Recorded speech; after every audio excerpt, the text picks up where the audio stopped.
सर्वमङ्गलमाङ्गल्ये शिवे सर्वार्थसाधिके शरण्ये त्र्यम्बके गौरी नारायणी नमोस्तुते।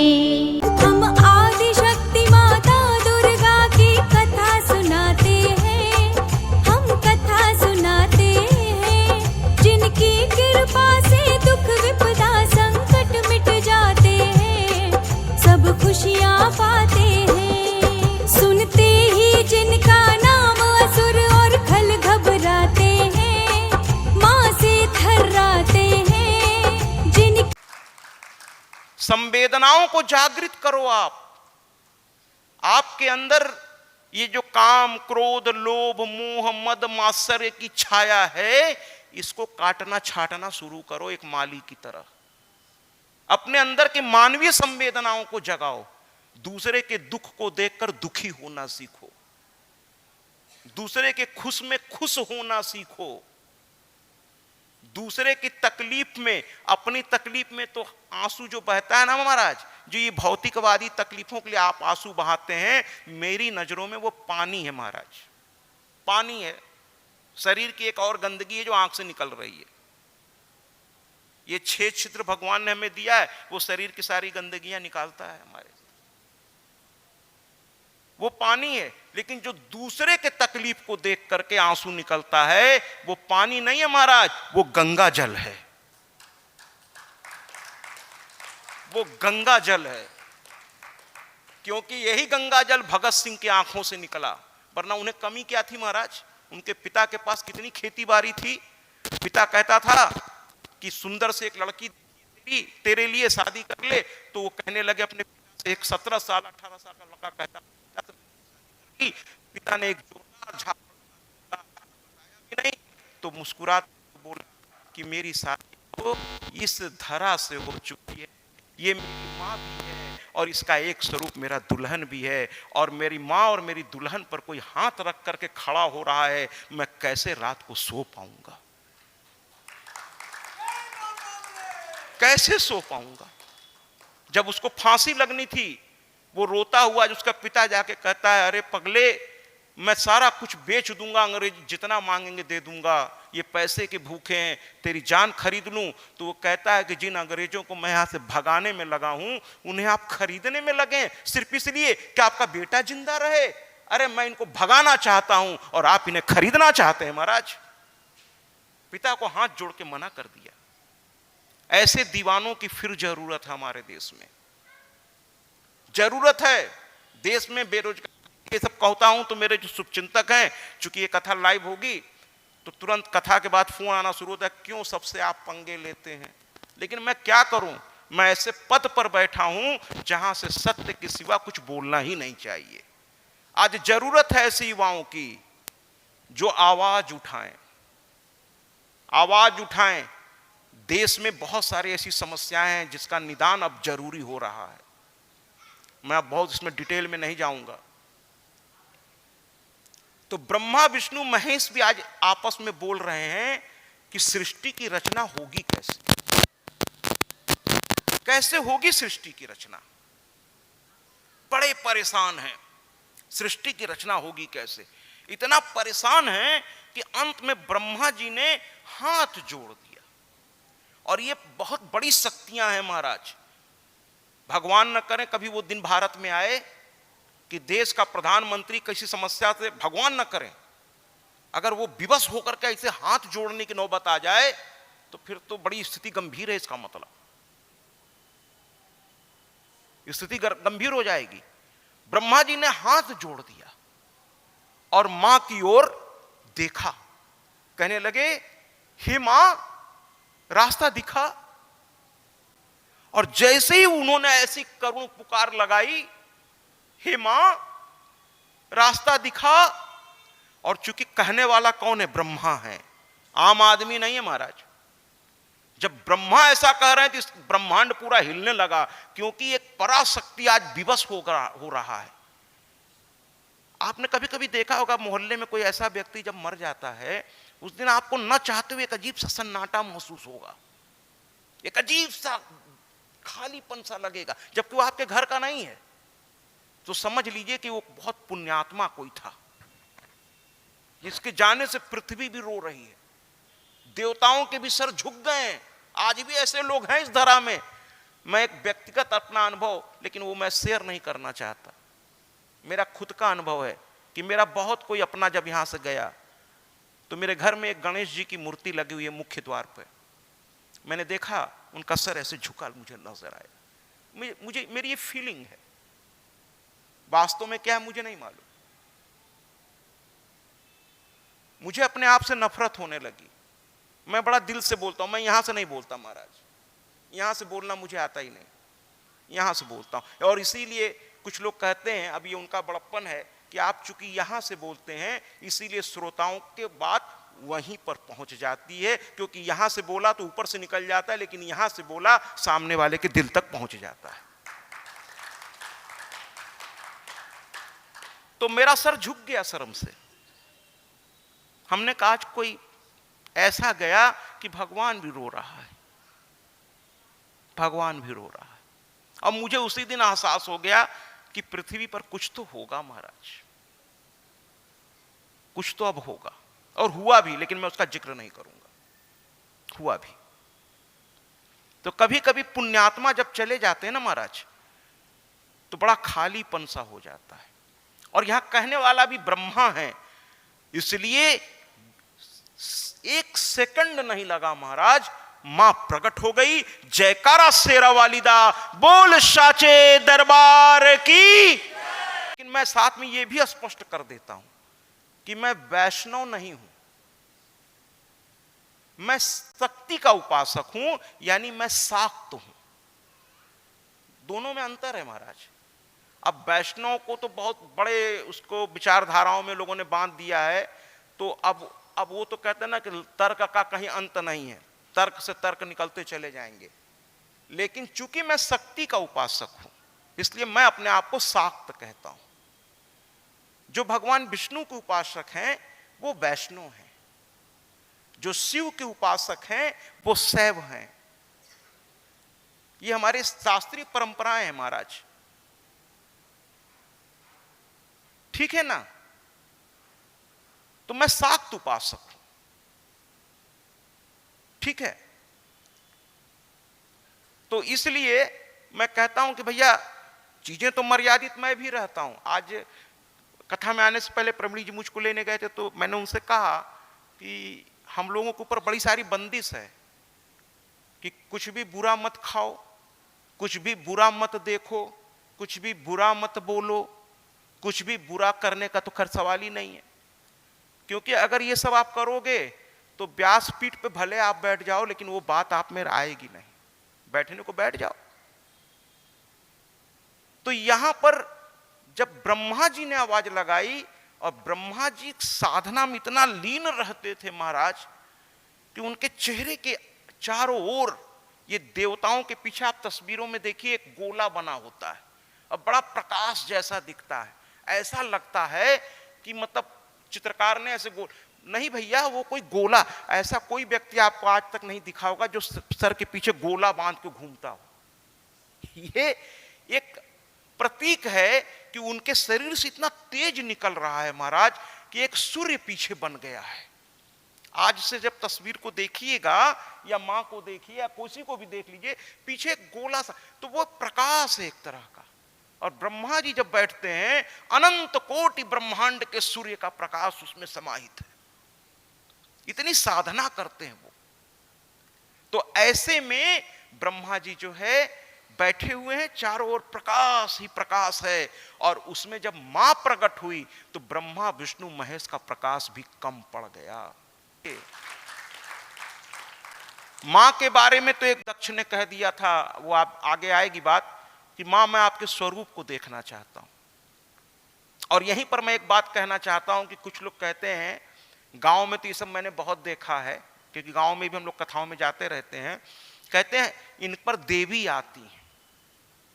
और हमें इस बात पर हंसी आती है, हमें बड़ी कस के हंसी आती है। एक आध कथाओं में तो क्या बताएं महाराज, ऐसे ऐसे हैं कि अब क्या हम आपको बताएं कि एक आध कथा में जैसे ही गीत बजा, एक महिला उठी और वो बाल बाल खोल के लगी पूरा हिलने। हमने कहा इनको बाहर ले जाओ, हमके देवी नहीं है, इनका इलाज कराओ आप।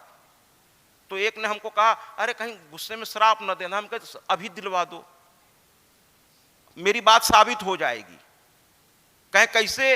हम के माँ अपने बेटे को उसकी ही कथा करते समय श्राप कैसे दे सकती है? अगर उसने श्राप दे दिया इसका मतलब वो मेरी माँ तो है ही नहीं, मेरी माँ हो ही नहीं सकती। इन ढकोसलों में डरा मत करिए, है ना। अगर कोई आसपास दिखे उसको किसी अच्छे मनोचिकित्सक से दिखाइए महाराज। और मैं इस बात को इसलिए सिद्ध कर देता हूं, आपको मैं सिद्ध कर देता हूं, उस पे सिद्धियों पे मैं बाद में आऊंगा कि हकीकत में आप गीता को ठीक से पढ़िए, गीता ही इस प्रश्न का जवाब आपको दे देगी। गीता में क्या हुआ कि जब अर्जुन को विराट स्वरूप का दर्शन कराना था भगवान कृष्ण ने, तो क्या कहा था? ध्यान से सुनिए, आप सभी विद्वान हैं, आप सब शायद जानते भी होंगे। उन्होंने कहा था इन आंखों से तुम मुझे नहीं देख सकते। कहा था कि नहीं कहा था? कहा था ना कि इन आंखों से तुम मुझे नहीं देख सकते। तो फिर क्या किया भगवान ने? उन्हें दिव्य आंखें प्रदान की। कहने लगे मेरे स्वरूप को देखना इन आंखों के बस का नहीं है, क्योंकि इतना उसमें तेज है, इतनी उसमें विराटता है कि तुम्हारी आंखें सह नहीं पाएंगी और तुम अंधे हो जाओगे, सह नहीं पाएंगे उस तेज को। ये मानव आंखें हैं, या तो साधना से इसको बहुत बढ़ाना पड़ेगा, तब ईश्वर का अंश आपको दिखाई देगा। ईश्वर कहां नहीं है? जर्रे जर्रे में है। जैसे आपके मोबाइल के सिम में अगर टावर से कनेक्शन न दे तो उसमें कोई भी सिग्नल नहीं आएगा। टीवी में D2H या अब आजकल तो क्या कहते हैं वो चल गया वाईफाई, जब तक वो कनेक्शन नहीं जोड़ेंगे, कितनी बढ़िया से बढ़िया टीवी खरीद लीजिए, उस पर कोई कुछ आएगा नहीं आएगा। तो जब तक साधना करके अपने इस शरीर के इस ब्रह्मांड को इतना आप पावरफुल नहीं करेंगे, वो कनेक्शन कैसे पकड़ेगा महाराज? आप ही बता दीजिए कोई तरीका हो तो।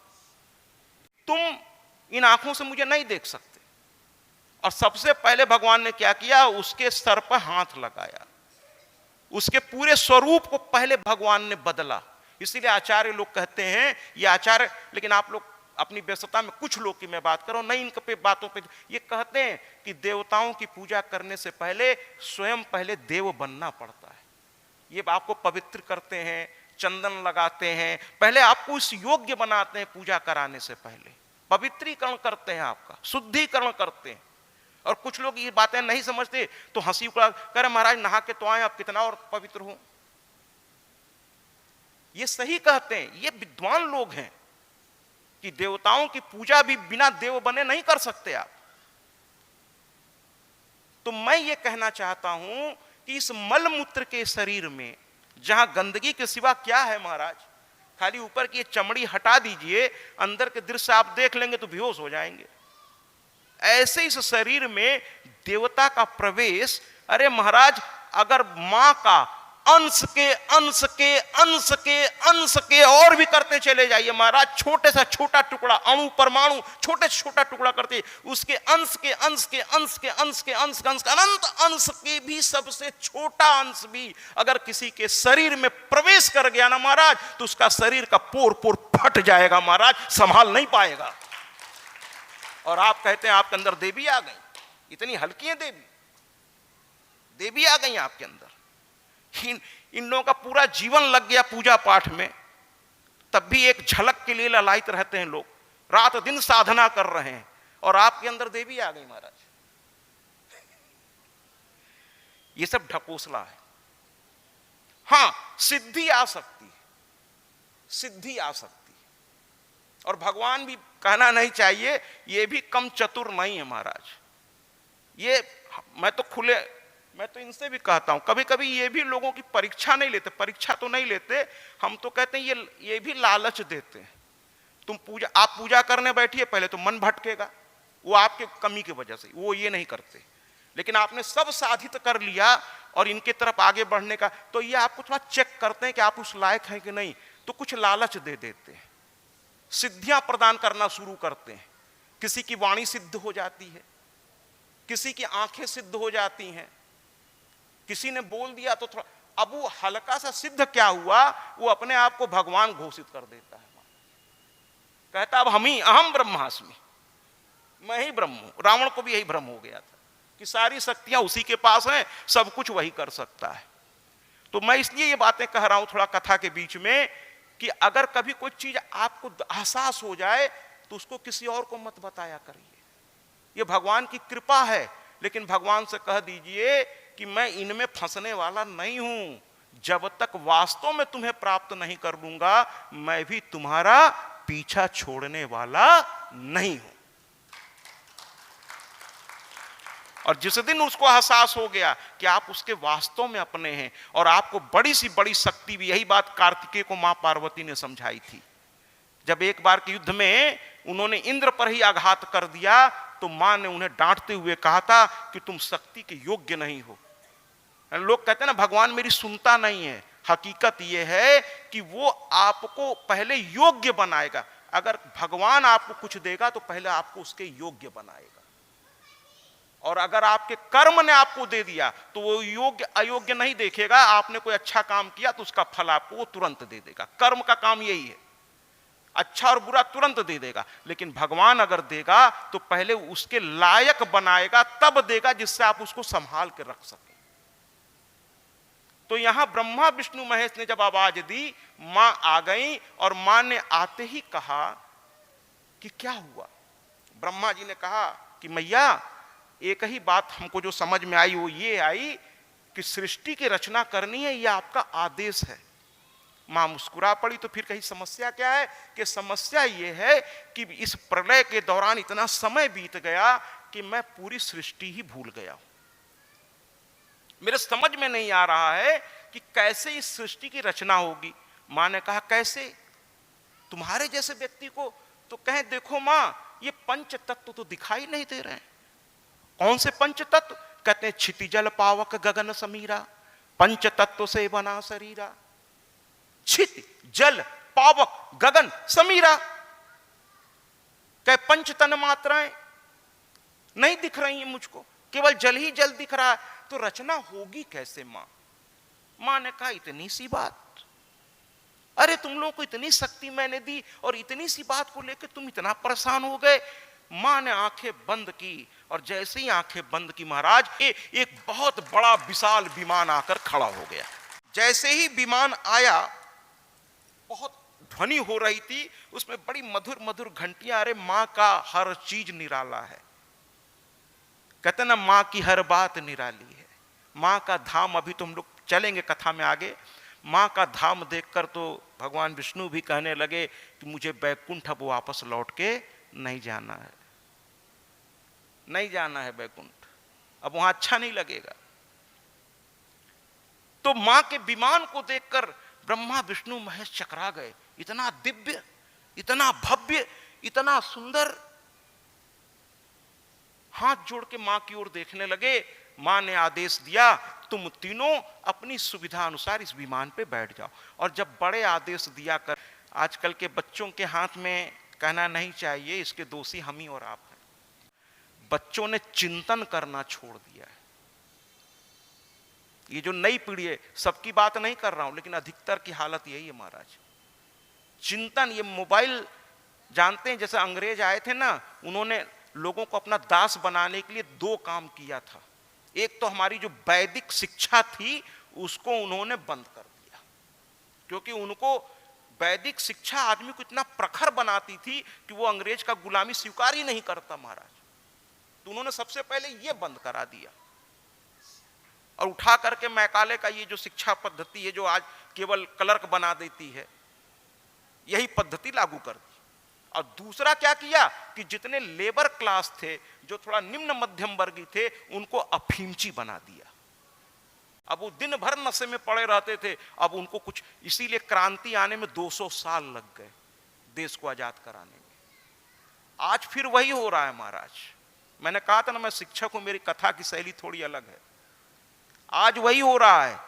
हम नशा के आदि अनजाने में हो रहे हैं महाराज। आप कहेंगे मैं तो कोई नशा नहीं करता।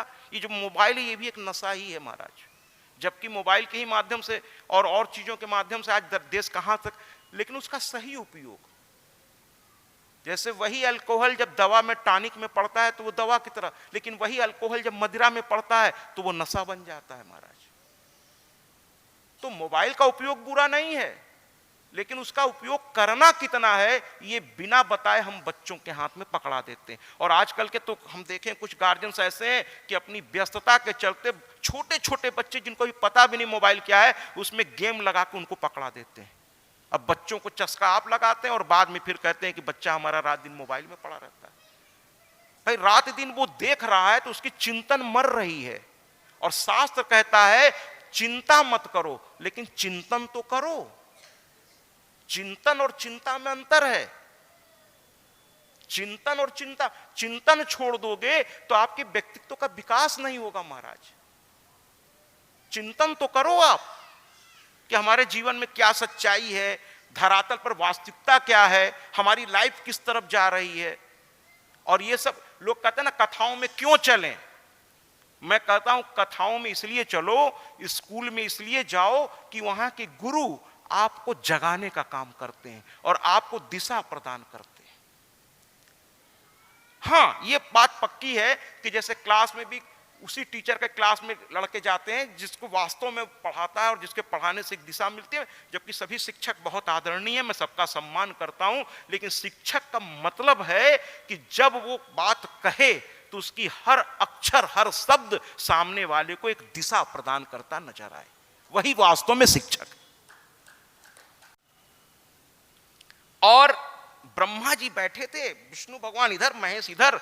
अचानक से उन्होंने क्या देखा कि सामने बैकुंठ दिखाई दिया और वहां पर बैकुंठ के पास ही भगवान का आसन दिखाई दिया। शेषनाग पर भगवान जो है विराजमान है, भगवान विष्णु विराजमान है। लक्ष्मी पैर दबा रही हैं और नारद जी बीड़ा बजा रहे हैं और गरुण जी हाथ जोड़े, जबकि भगवान विष्णु उनके साथ हैं। लेकिन सामने का ये दृश्य देखकर ब्रह्मा जी तो चुप रह गए कि ये क्या है। लेकिन महादेव तो महादेव महाराज, उन्होंने सोचा भगवान विष्णु को थोड़ा छेड़ देते हैं। दो मित्रों में होता है ना, चाहे बड़े से बड़ा अधिकारी हो, बड़े से बड़ा नेता, जब आपस में एकांत में अपने मित्र के साथ बैठते हैं तो थोड़ा हंसी मजाक वो भी करते हैं महाराज। बाहर तो गंभीर रहते हैं, लेकिन अकेले में जब दोस्त बैठते हैं मित्र, तो मित्र में यही एक अच्छी बात होती है कि मित्र कितना भी बड़े पद पे चला, लेकिन मित्र में एक अधिकार होता है। तभी तो सुदामा कृष्ण के पास पहुंच गए थे।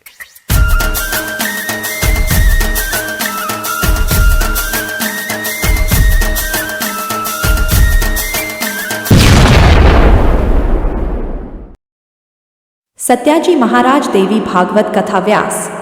सत्याजी महाराज से समस्त सोशल मीडिया प्लेटफॉर्म पर जुड़े। अब गूगल पर भी उपलब्ध सत्याजी महाराज।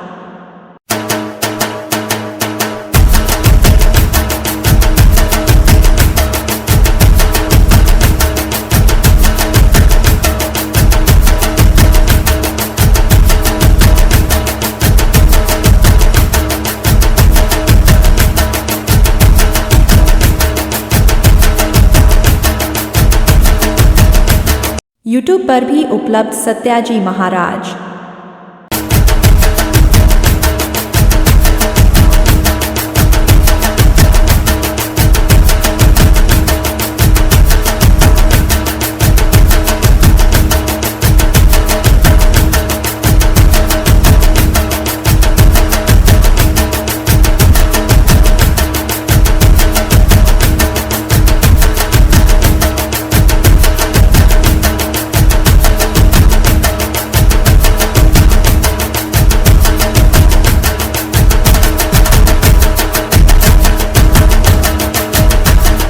इंस्टाग्राम पर भी उपलब्ध सत्याजी महाराज।